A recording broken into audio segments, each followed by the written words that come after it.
본문 7절에 보니까 데살로니가 교회 교인들은요, 예수 믿은 지 얼마 되지도 않았는데 여러 면으로 아주 훌륭한 점이 많이 있었던 것 같습니다. 왜냐하면은 여기 보니까 마게도냐와 아가야에 있는 모든 믿는 자의 본이 되었다, 그렇게 말을 하고 있어요. 그러니까 바울이 데살로니가 지역에 복음을 전할 때에 그때에는요, 기독교에 대한 인식이 좋은 때가 아니었습니다. 제가 어제 구의장을 만나고 왔는데 이제 우리 화단 문제 얘기해가지고, 여러분 아까 들어올 때 봤어요? 저 앞에 쓰레기 이쪽에 못 버리게 하니까 저쪽에다 버렸던 거 오늘 싹 치우고 공무원이 전화 왔어요. 목사님 치웠습니다. 역시 의장이 빨라요. 구의원보다. 근데 내가 그랬어요. 이게 문제가 아니고 화단 없애는 거 빨리 해달라. 저 땅을 우리가 사게 해주든지 아니면 저 땅을 밀어달라 했더니 그거는 빨리 관계 부서하고 다시 협의를 해가지고 빠른 시일 내에 답을 드리겠습니다 그러더라고요. 야, 이래서 높은 사람을 만나야 돼요.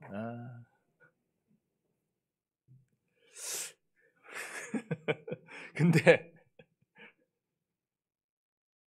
그 어제 의장을 만나는데 그분이 이 교회는 안 다녀요. 교회는 안 다니는데 어쨌든 참 목사에 대해서 그 겉은 그렇게 속은 안 그러는데 겉만 위장했는지는 제가 모르겠지만 어쨌든 만나서 얘기를 하는데 목사에 대해서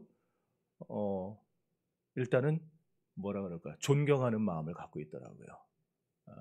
그래서 얘기를 하는데 참 한 시간 좀 넘게 얘기를 하는데 아무튼 분위기는 괜찮았어요. 근데 바울이 복음 전할 때는 그런 분위기가 아니었다라는 거예요. 서로 뭐 이렇게 웃으면서 권면해주고 기도해주고, 기도도 해주고 왔어요. 그런 관계가 아니고 바울이 복음 전할 때에는 핍박이 강한데, 핍박이. 그러니까 이런 핍박 속에서 예수를 믿게 됐다. 이건 정말 이제 큰 은혜입니다. 그죠? 생각해 보세요. 예수를 안 믿는 어떤 사람이 교회 다니는 사람들을 보니까 예수 안 믿는 사람의 생각이 그런 거예요. 교회 다니는 사람들 보는데, 야, 저 사람 예수를 믿더니 돈도 많이 벌고 출세하고 병도 고침받고 막 그러는 거예요. 그러면은 그 예수를 안 믿던 사람이, 그런 사람들이 많았는데 그런 사람들 마음에 예수를 안 믿어야 될 이유가 없는 거예요. 그렇지 않겠어요? 예수를 믿는 사람을 내가 봤더니 저 사람 돈도 많이 벌더라, 저 사람 자식들도 다 잘 되더라, 저 사람 그냥 막 뭐 하는 것마다 그냥 잘 되더라. 그러면은요, 우리가 굳이 나가서 예수 믿으세요 안 그래도 사람들이 막 들어올 겁니다. 그렇지만 데살로니가 교회의 형편은 그 당시 그게 아니었다는 거예요. 강력한 핍박이 몰아치던 때였고 예수를 믿는다는 것 자체가 심각한 위기였던 때입니다. 자칫하면 죽을 수도 있는 때였어요. 그러니까 예수를 믿어 돈 벌고 출세하는 일 있을 리가 만무하죠. 예수를 믿어서 자식 잘 되고 형통하고 그런 일이 없어요. 그 당시에는. 예수 믿으면은 잘하면 핍박이고 잘못하면 죽는 거예요. 그런 때에 그들이 예수 믿는 사람들에게만이 아니라 여기 믿는 자에게 본이 됐다니까 믿는 자들에게만 본이 됐다라고 생각할 수 있는데 그게 아니고 믿지 않는 불신자 세계에서도 그들이 본이 됐다는 거예요. 얼마나 놀라운 말씀입니까? 5절 다시 읽어봅시다.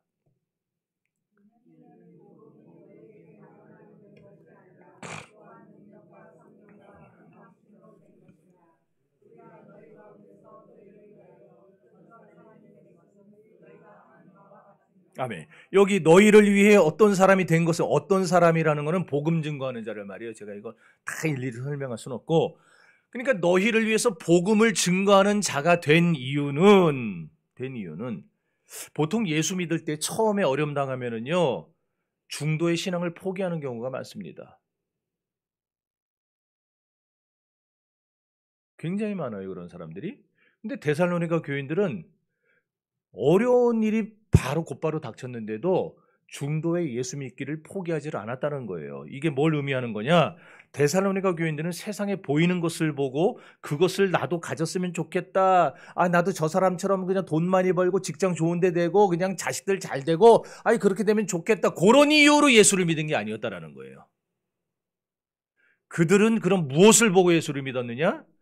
영원한 하나님의 나라, 보이지 않는 천국에 대한 소망을 두고 예수를 믿은 거예요. 그럴 수밖에 없겠죠. 당시에 예수를 믿는다는 것이 성공이 보장되는 시대가 아니라 도리어 핍박과 죽음이 보장되던 시대에 예수를 믿으면서 그들이 단지 예수 믿고 나 복 받아야지, 예수 믿고 잘 돼야지 그런 이유로 믿지는 않았을 겁니다. 그들은 죽을 걸 각오하고 오직 이 세상과 비교할 수 없는 천국의 소망을 두고 하나님의 영광에 모든 삶의 목표를 맞춰놓고 그들은 예수를 믿었던 거예요. 그러니까 그들은 진짜 복음을 믿었던 사람이 진짜 복음. 세르게이 쿠르다코프라고 하는 구소련에서 아주 악명 높은 KGB 뭔지 아시죠? 소련 비밀경찰 활동했던 사람이 있었어요. 이 사람이 예수를 믿고 나서 핍박자라는 책을 썼어요. 나옵니까? 안 나와요? 나와요? 네. 저 사람이에요? 그 두 번째 사진 보여주세요. 두 번째? 저기 안 나오니까 내가 너무 힘들어요. 계속 얼굴을 돌이켜봐야 되고. 두 번째. 네. 되게 젊죠? 저게 해군 장교로서 성공이 보장된 사람이었어요.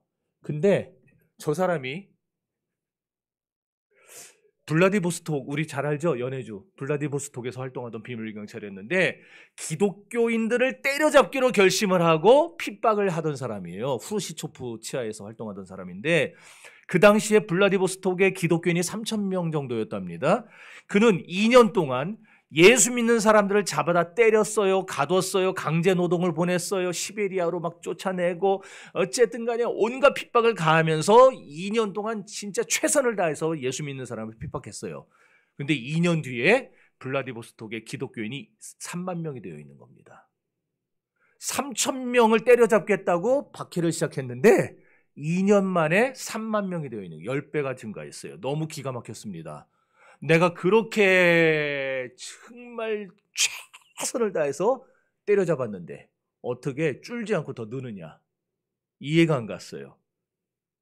당시에 소련에서는 예수 믿으면 직장을 잃어요. 아이는 학교에 못 보내요. 학교에서 받아주질 않아요. 유물론 국가이기 때문에 신을 인정하지 않으니까 안 받아줘요. 많은 권리를 박탈당해요. 그런데도 불구하고 예수 믿는 사람들이 막 계속 늘어나는 거 보면서 이 젊은 비밀경찰이 충격을 받은 거예요. 그래서 생각합니다. 도대체 기독교에는 뭐가 있길래 저렇게 어려움을 겪으면서도 끝까지 예수를 믿을까? 저 성경이라는 책에는 도대체 어떤 내용이 써 있길래 저들이 저렇게 성경을 보고 싶어 안달할까? 이게 궁금해졌어요. 근데 놀라운 건 세르게이가 활동할 때 블라디보스톡의 그리스도인들은 성경이 없는 사람이 없었다는 거예요. 여러분들 성경 없는 사람이 있어요? 없어요? 집에? 있어요. 내가 알기에도 있어요. 집에 가면 성경 없어갖고. 네? 근데 그 핍박당하면서도 성경이 없는 사람이 없었대. 그런데 이런 활자 성경이 아니에요. 왜냐하면 이런 활자 성경은 너무 귀해서 살 수가 없어요. 일반 사람들이. 그럼 다 어떤 성경이냐? 남의 거 있는 걸 빌려다가 다 손으로 창세기부터 계시록까지 받아 적은 필사한 성경이에요. 그러니까 우리 권사님 써보셨지만 필사한 성경이 양이 얼마네요. 어마어마하잖아요. 요 정도로 안 나오죠. 한 박스가 나와요. 그걸 들고 다니면서 신앙생활을 하는 거예요. 그래서 그 성경을 뺏어가지고 자기가 읽었다는 겁니다. 자기가 읽는데 다 읽지도 않고 중간쯤 읽다가 이 세르게이가 회심을 했어요. 예수를 믿게 됐어요. 그래서 전도 유망했던 저 청년이 살해 위협을 받고 도리어 소련 정부로부터 너희 새끼 예수 믿는 놈들 잡으라고 보내놨더니 이 미친놈이 이상한 짓 한다고 소련 정부에서 암살 명령을 내려서 미국으로 망명갔는데 결국 미국에 활동하는 스파이에게 잡혀서 죽어요. 그런데 그 죽기 전에 저 책을 써내고 자기 신앙을 고백하고 그리고 이제 죽은 거예요. 그 데살로니가 교회 성도들은요, 이렇게 블라디보스톡의 성도들 같이 그런 신앙을 했던 것 같습니다. 핍박을 받으면서도 예수를 부인하지 않고 여러모로 자기들의 불이익을 당하면서도 고난 중에 주의 일을 하고, 잘 될 때 평안할 때 예수 믿고 주의 일을 하는 건 누구나 할 수 있습니다. 누구나 할 수 있어요. 그러나 환난과 핍박 속에서 신앙 지키고 주님의 일을 한다는 것은 주님의 도우심이 없거나 또는 주님을 의지하지 않으면 결코 할 수 없는 일입니다. 여러분도 그리스도 안에서 이런 성령의 능력, 성령의 큰 은혜, 성령의 확신을 느끼면서 신앙생활하고 싶지 않습니까? 없군요. 없나 봐. 보세요. 저 사람들은 데살로니가 교회 교인들은요, 덜덜 떨면서도 예수 믿기를 유보하지 않았어요. 우리도 믿고 싶지만 예수 믿으면 바울이나 디모데처럼 도망다니는 신세가 될 텐데 그러면 어떻게 삽니까? 막막해서 그런 말 안 했어요. 성령께서 주시는 하늘의 기쁨이 충만하니까 두려움 하나 없이 담대하게 예수를 영접하고 신앙생활했어요. 세상 사람은 맑으면 기뻐하고 흐리면 슬퍼합니다. 환영받으면 좋아하고 핍박받으면 두려워합니다. 이게 세상이 주는 평안이에요. 세상이 주는 평안은 환경적이고 조건적입니다. 뭐가 내게 유익하면 좋고 안 유익하면 싫습니다. 시시때때로 변하는 평안이라는 거예요. 그러나 성령님을 통해 주시는 평안은 그렇지 않습니다. 우리가 기쁠 때도 평안하고 슬플 때도 평안하며 우리가 모든 것이 다 잘 될 때도 평안하고 아니면 극심하게 어려움을 당할 때도 우리는 주 안에서 평안을 누릴 수 있습니다. 세상의 조건에 따라 변하는 평안이 아니에요. 성령이 주시는 평안은 언제 어디서나 동일합니다. 그래서 데살로니가 교인들은요, 예수 믿으면 뻔히 고생할 걸 알면서도 주저하지를 않은 거예요. 핍박당하면서도 예수를 믿었습니다. 영원한 하나님의 나라에 대한 소망이 있었으니까, 하나님이 주시는 영생에 대한 확신이 있으니까 핍박 중에서도 기쁨으로 복음을 받아들인 겁니다. 그렇습니다. 복음은 어쩔 수 없어서 마지못해 받아들이는 게 아니에요. 여러분은 어떻게 예수를 믿게 되었습니까? 복음은 어쩔 수 없이 믿는 거 아닙니다. 우리가 예수를 얼마나 오래 믿었느냐가 중요한 거 아니고 얼마나 신앙생활을 똑바로 하느냐가 중요합니다. 데살로니가 성도들은 처음부터 똑바로 믿었어요. 그러니까 예수를 영접하던 그 순간에 벌써 성령께서 은혜를 주시잖아요. 그 은혜가 어떤 은혜냐? 고난 중에 함께하는 은혜를 주셨어요. 중요한 건 같은 예수를 믿어도 고난 속에서 예수를 믿으면 하나님은요, 우리에게 고난과 핍박을 이겨나갈 수 있는 힘을 주십니다. 이렇게 데살로니가 교인들이 예수를 믿고 성령이 주시는 기쁨으로 살아가는 사도 바울을 본받고 더 나아가 바울이 소개하는 예수님을 본받는 생활을 하게 됐어요. 성도 여러분, 빗나간 신앙생활을 하기를 원하십니까? 아니면 올바른 신앙생활을 하기를 원하십니까? 올바른 신앙생활이라는 건 별다른 게 아닙니다. 우리보다 앞서 살다간 신앙의 선배들을 본받는 것이 올바른 신앙생활입니다. 우리보다 앞서 살다간 아브라함과 모세와 다윗과 사무엘과 여호수아와 그리고 예레미야와 이사야와 그런 사도들과 선지자들의 삶을 본받고 더 근대로 들어오면서 기독교 2000년 역사에 있었던 그 사람들, 그리고 우리나라의 초기 기독교 지도자들, 기독교 장로, 권사, 집사, 더 가까이는 우리 바로 윗대에 우리에게 복음을 전해주었던 그 사람들의 신앙을 본받는 겁니다. 내 신앙을 내 맘대로 정해놓는 게 아니라, 성경을 내 식으로 해석하는 게 아니라 우리에게 가르쳐주는 원래의 그 의미로서의 성경을 받아들이고 그리고 그들의 신앙을 본받아가는 것, 이것이 올바른 신앙생활을 하는 길이에요. 히브리서 13장 7절 읽어봅시다.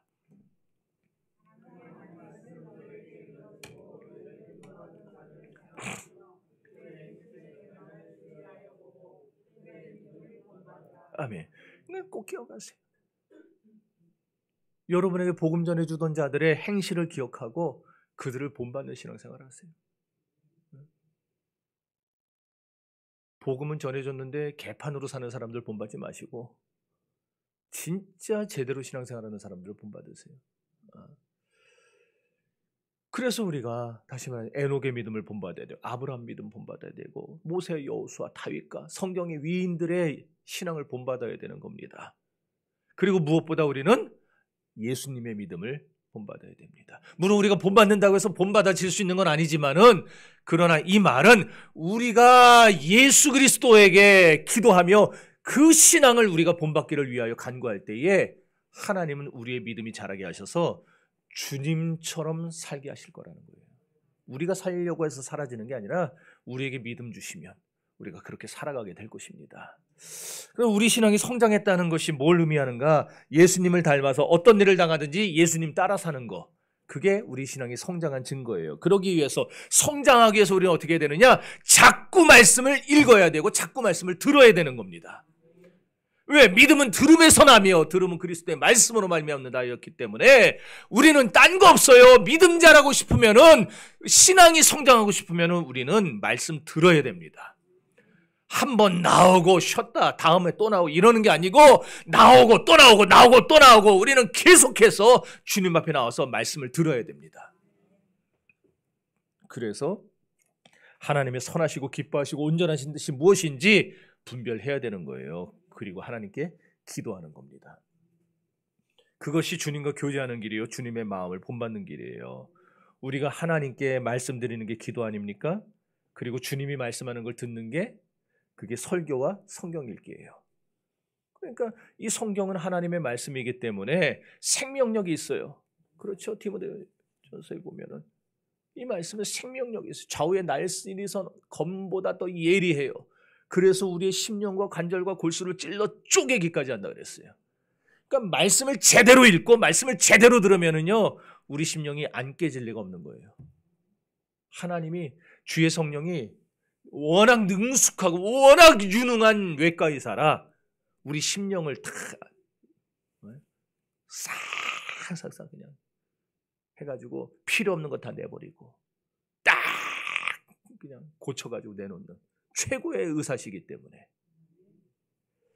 그래서 이렇게 우리가 기도를 통해 주님께 말씀드리고 성경과 설교를 통해 주님 말씀을 듣는 교제를 해나갈 때 우리가 모범적인 성도가 될 수 있는 것입니다. 오늘 보면 7절에 마게도냐, 그러므로 너희가 마게도냐 아가야에 있는 모든 믿는 자의 본이 되었다 그랬어요. 지도를 보면은요, 한번 띄워보세요. 나와요? 지도 나왔어요? 나왔어요? 네. 자, 글씨도 크게 나서 쉽죠? 자, 마게도냐가 저 위에 마케도니아라는 나라가 있지만은 저기만 말하는 게 아니라, 쉽게 얘기해서 이게 그리스인데 이걸 나눠서 그리스 북부, 그리스 남부예요. 마게도냐는 그리스 북부를 말해요. 아가야는 그리스 남부를 말해요. 그러니까 마게도냐와 아가야에 있는 이라는 말은 결국 전 그리스를 말하는, 모든 그리스.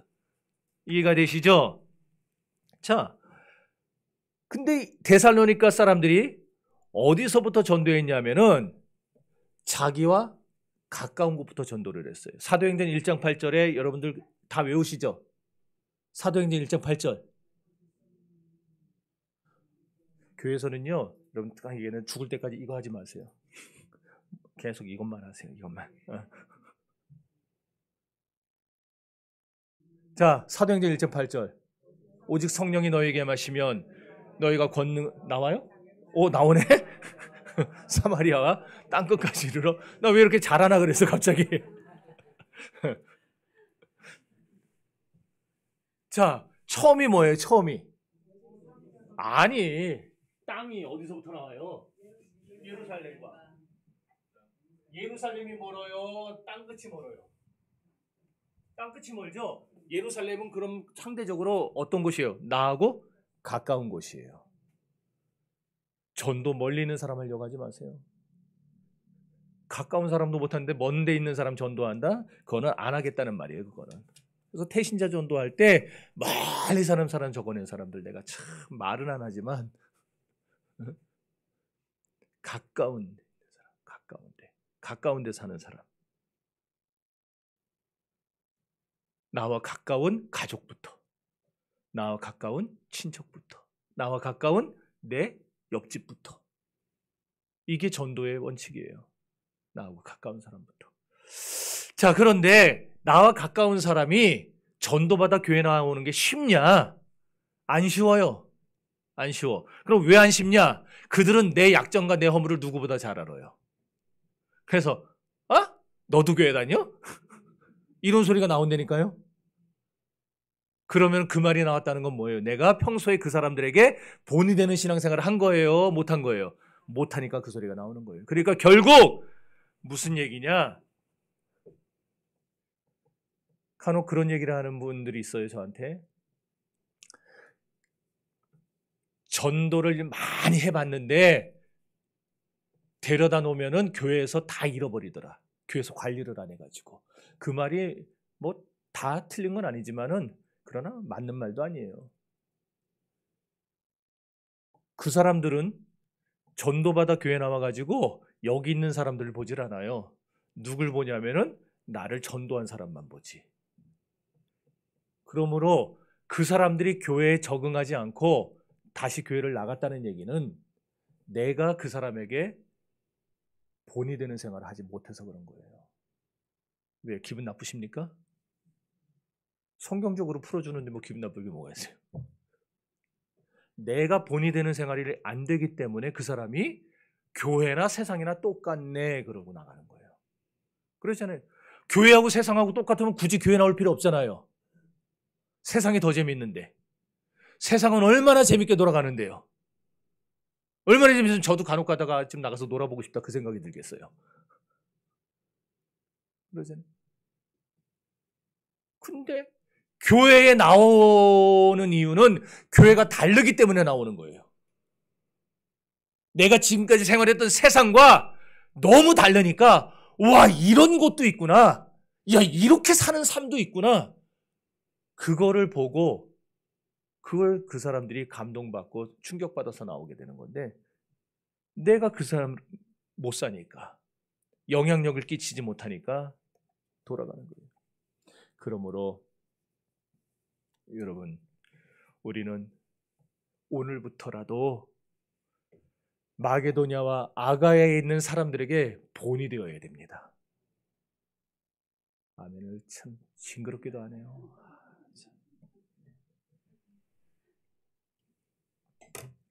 마게도냐와 아가야에 있는 사람들에게 본이 되시기를 바랍니다. 이거 되게 무서운 말입니다. 아멘 했어요. 되게 무서운 말. 여러분의 옆집에게, 여러분의 그 자주 가는 시장통 상인들에게, 여러분의 가족에게 여러분이 본이 되셔야 됩니다. 세상에 우리가 물드는 게 아니고 우리가 세상에 영향을 줘야 됩니다. 세상에 물들지 않는 그리스도인이라는 책이 있어요. 사서 읽어보세요. 우리는 하나님께 예배를 드리며 하나님과 교제하고 아울러 성도들과도 교제하는 가운데 그들에게 먼저 좋은 영향을 끼쳐야 되고 성도들에게 좋은 영향을 끼치고 나서 나가서도 좋은 영향을 끼쳐야 됩니다. 그러니까 교회 안에서 서로에게 상대방에게 좋은 영향을 끼치세요. 서로에게 덕이 되고 서로에게 본이 되는 삶을 사셔야 돼요.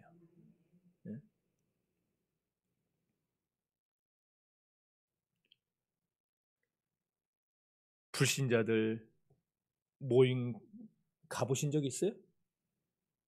가봤어요? 어떻게 높디까? 잘 노는데 뭐 하고 잘 노냐고. 여러 가지. 그런 거 아니에요? 아니 내가 한번 가봤는데 이놈의 새끼들은요. 동창들 모임 가봤던데 모여가지고 섰다 치고 포카 치는 게 다예요. 그리고 퇴근 후에 치킨집에 모여가지고 치맥 한잔 하는 게 행복이래요. 그러면서 그게 행복이래요. 산에 올라가서 야호 이거 한번 하고 김밥 가져간 거 그거 뜯어먹고 커피 딱 타간 거 맥심 모카 골드 그거 한 잔 마시는 게 그 사람들은 그게 최고의 기쁨이래요. 야 그런 기쁨 그런 행복 우리는 그런 사람들에게 예수 믿으라고 해야 됩니다. 그게 진짜 행복이 아니야. 그게 진짜 즐거움이 아니야. 진짜 행복은 여기 있어. 누구에게 있느냐? 참 행복은 주께 있으니. 우리는 주님을 그들에게 전해줘야 되는 거예요. 그래서 전도지도 막 갖다 주고 예수님에 대한 이야기도 우리 전도지 지금 엄청 남았죠. 아끼지 마세요. 이제 10월달 되면 교회 이름 바뀌는데 그거 왜 아껴요? 그거 그때 되면 다 화장실에서 그 휴지도 못 써요. 그런 거는 이제 막 갖다 뿌리세요. 그냥 막 전도지 수도 없이 남았을 텐데. 헌금 봉투도 아끼지 마세요. 이거 정신교회 써 있는 거 왜 자꾸 아껴요? 이거 재활용하지 마세요. 저는요, 하나님께 드리는 거 재활용하는 거 되게 싫어해요. 그렇게 우리 재정부한테 얘기를 해도 하나님께 드리는 거, 물론 요새 어느 교회들 보면은 이거 다 아깝다고, 한 번 쓰고 아깝다고 여기다가 구멍 뚫어가 돈이 있나 없나만 보고 재활용하던데, 저는 제 믿음 그렇지 않습니다. 제가 다녔던 교회들 다 그렇게 했어요. 큰 교회들도. 그러나 저는 안 그래요. 하나님께 드리는 건 언제나 최고로 거로 드리고, 하나님께는 언제나 새 걸로 드려야지, 헌 거, 다 쓰다 남은 거. 어려서부터 난 그렇게 신앙생활 안 했어요. 그러니까 헌금 봉투 이번 주부터 싹 다 파기해버리세요. 들어보면 저 다 재활용해서 놓지 말고. 몰랐죠? 제가 매주 와가지고 저거 솎아내는 거, 너무 심한 것도 솎아내서 제가 파기해버리는 거 몰랐죠?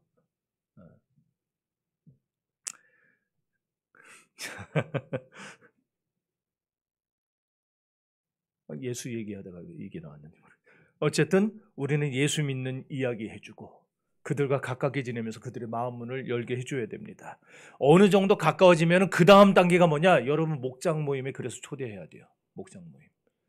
목장 모임에 우리 교인들끼리만 모여서 히히덕거리는 게 아니라 여러분 목장 모임에 초대를 해야 됩니다. 그래서 주일날만이 아니라 원래 목장 모임은 평일날 하는 게 제일 좋은데, 그래서 와보라고. 우리는 이렇게 한다고 그들에게 보여줘야 돼요. 신자가 불신자들과 얼마나 다르게 노는지를 보여줘야 돼요. 불신자들 모임에 기껏 가보면 한다는 말이 뭐예요? 아, 올가을에 유행할 옷은 디자인이 뭐고 색깔이 뭐다, 이딴 거예요. 누구네는 옷장을 얼마짜리를 들여놓고 아파트 리모델링은 얼마를 들여서 했고, 이런 얘기밖에 안 해요. 그런데 예수 믿는 사람들 모임에 가보면은요, 모여가지고 막 찬송하고 감사하고 하나님 말씀을 나누고 감격해하고 어려운 자리에 있는 사람들 위해서 기도해주고 나라 민족을 걱정하고 막 그래요. 그러니까 자기들이 지금까지 놀았던 물하고 너무 틀린 거예요. 그런 모임이 돼야 세상 사람들이 와서 충격을 받고, 아, 이런 거구나. 예수 믿는 사람은 저렇게 노는구나. 세상과 다르구나. 예수 믿겠다는 마음이 들지. 교회 나왔는데 똑같이 세상 얘기하고 똑같이 세상의 그런 것들 여기서도 막 놀고 하면은 불신자들이 모임에 안 와요. 왜? 여기보다 훨씬 재밌게 놀 수 있는 바깥이 있는데 뭐하러 여기까지 들어오겠어요?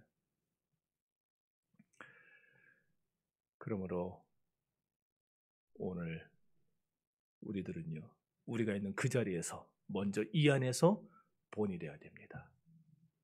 그러면 제일 중요한, 싸우면 안 돼요. 싸우면 안 돼요. 자기 소리가 나오면 안 돼요. 교회에서 절대 자기 목소리 높이지 마세요. 그리고 항상 상대방을 존경하고 사랑해주고, 그리고 그 마음 그대로 가지고 나가서 시장도 가고 은행도 가고 요 옆에 정신야채도 가고 이러면서, 여러분 뭐 물건 살 때 근처에서 좀 사세요. 큰 마트 가지 말고 요 근처 상인들 좀 도와주세요. 같이 살아야지. 그러면서 꼭 얘기하세요. 저는 뭐 자주 사지는 않지만 가면 꼭 얘기합니다. 정신교회에서 왔습니다. 그래요. 정신교회에서 왔습니다. 별거 아닌 것 같지만 한 100번, 1000번 듣다 보면은 귀에 딱지 않지 않겠어요? 정신교회에서 왔습니다. 자, 하나님이 왜 우리를 자녀 삼아 주셨느냐? 시간이 많이 간. 왜 자녀 삼아 주셨느냐? 다른 사람에게 본이 되게 하려고 자녀 삼아 주신 거예요. 그거예요. 읽어봅시다. 디모데전서 1장 16절.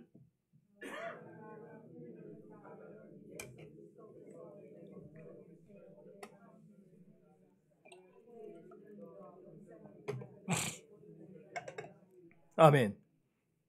바울 사도를 위대한 사도로 만드시고 그를 부르신 이유도 나중에 영생 얻을 사람 누구예요? 아직 예수는 안 믿지만 믿게 될 하나님이 예정한 사람들, 그 사람들에게 본이 되게 하기 위해서요. 사도를 사도 되게 하신 것도 본이 되게 하기 위해서고, 오늘 여기 있는 저와 여러분을 그리스도인으로 여기 불러놓으신 이유도 본이 되게 하려고 불러놓으신 거예요. 그러니까 막 살지 말라고요. 막 살지 말고 본이 되는 삶을 사세요. 성도 여러분, 우리가 구원받은 사람이 됐다면 적어도 내 주변에 있는 사람들이 내가 변화된 사실을 확인할 수 있어야 됩니다. 학생이면 학생에게, 장사하는 사람이면 장사하는 사람에게, 그리고 직장인이면 직장 동료에게 내가 구원받은 사실이 어떤 모양이로든 나타나야 됩니다. 바울은 자기가 어떻게 회개하고 어떻게 예수를 믿어서 구원받게 되었는가를 조금도 부끄러워하지 아니하고 사람들에게 기쁨으로 얘기를 했어요. 어떻게 그럴 수 있었는가? 자기가 예수를 믿고 난 다음에 삶이 예수 믿기 전과 완전히 판이하게 달라진 거를 체험했으니까. 그래서 자기 얘기를 하게 되는 거예요. 그러니 오늘 저와 여러분도 자기 자신을 돌아봐야 됩니다. 내가 예수를 믿는 것이 다른 사람에게 어떤 영향을 미쳤는가? 다른 사람과 무슨 상관이 있는가? 이걸 한번 생각해 봐야 됩니다. 바울은 예수 믿은 후에 얼마나 열심히 주님을 증거했는지 몰라요. 아무쪼록 몇몇 사람만이라도 구원해야 되겠다는 열심이 그를 사로잡았기 때문입니다. 그래서 바울은 조용히 입 다물고 있지를 못했어요. 매일매일 그는 입을 열어서 열정적으로 외쳤습니다. 나중에 뭐라고까지 얘기하느냐? 내가 복음을 전하지 아니하면, 만일 내가 복음을 전하지 아니하면 내 안에 내 심령이 불붙는 것 같아서 견딜 수 없다. 화가 내게 미칠 것이다. 이 예레미야도 그 말을 했어요. 내가 복음 전하지 않으면 답답하여 견딜 수 없다. 답답하여 견딜 수 없다. 그래서 다른 사람에게 본이 되는 삶을 산 거예요. 치열하게 살았습니다. 대충대충 살지 않았어요. 물론 여러분이 대충 산다는 얘기는 아니에요. 그러나 복음 전하기 위해서, 본이 되기 위해서 더 치열하게 우리들이 살아가야 한다는 거예요. 우리도 그렇게 살아야 됩니다. 어두운 밤이 지나면 광명한 아침이 오는 것처럼 이제 새 생명의 시간들을 살아가야 됩니다. 그러므로 우리가 그리스도와 함께 다시 살리심을 받았다면 위의 것을 바라보고 생명의 빛을 바라볼 줄 아는 삶을 살아야 됩니다. 옛사람은 죽어버리고 그리스도 안에서 새 사람으로 살아가야 할 것입니다.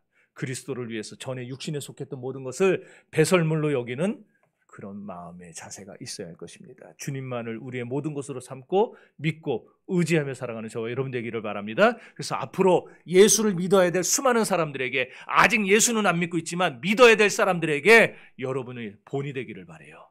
이렇게 우리 한 사람 한 사람이 주 안에서 새 사람이 되어 믿음으로 살아서 세상 사람들에게 본이 되는 삶을 살고 하나님의 나라를 풍성하게 채울 수 있는 은혜의 사람들이 되시기를 주의 이름으로 축원합니다. 기도합시다.